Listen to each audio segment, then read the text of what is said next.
Hello everyone, welcome to my YouTube channel. So today we're going to continue to talk about poor ahesistenin, and this is the last point I'm going to be giving to you guys. Right. So we are going to be looking at endogenous enzyme activities. Endogenous enzyme activities as one of the factors that could contribute to poor ahesistenin. Then I'm going to discuss what we might need to do where possible to prevent that. Before we continue, my name is Dr. Emmanuel Obodo. I'm a biomedical scientist and I'm also a lecturer in biomedical science here in the United Kingdom. Okay, right. So now, when we talk about endogenous enzyme activity, there is something I want you to be aware of.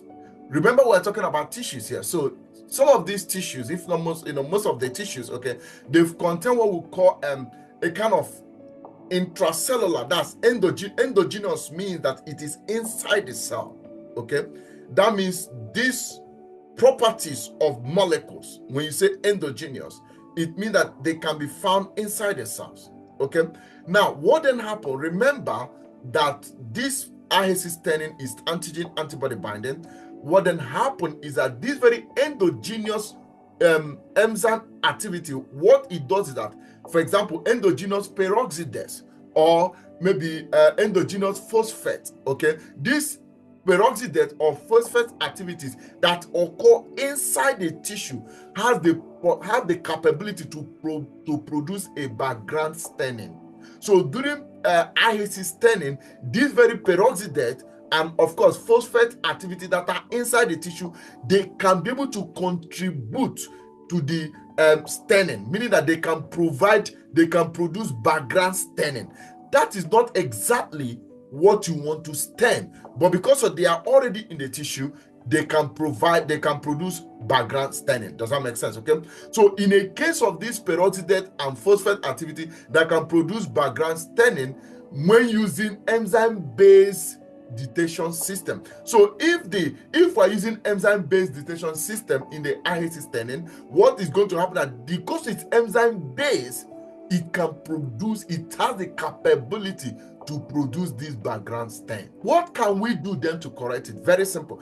Because what can we do? It's already inside the tissue. So it seems like there is nothing that we can do, but there is always something we can do in science. So what we can do is to be able to block that enzyme activity. So we're going to block the peroxidase, we're going to block the phosphate. So we block them, maybe using something like maybe hydrogen peroxide. Okay, so we can use hydrogen peroxide, okay, that way to block that very endogenous peroxide, okay, activities. Or we can use something like levamisole. We can use something like levamisole, and this levamisole will then help to be able to block the alkaline phosphate. Does that make sense? So that way it can prevent the unwanted background staining. So let me repeat what I said. So these endogenous enzyme activities, they are found inside the tissue, and these are peroxide and phosphate activities, and they have the capability to give background staining. So what we need to do is to block them. So to block the peroxide, we can use hydrogen peroxide, and to block the phosphate activity, we can use levamisole. So this levamisole will block the phosphate, while hydrogen peroxide will block the peroxidase.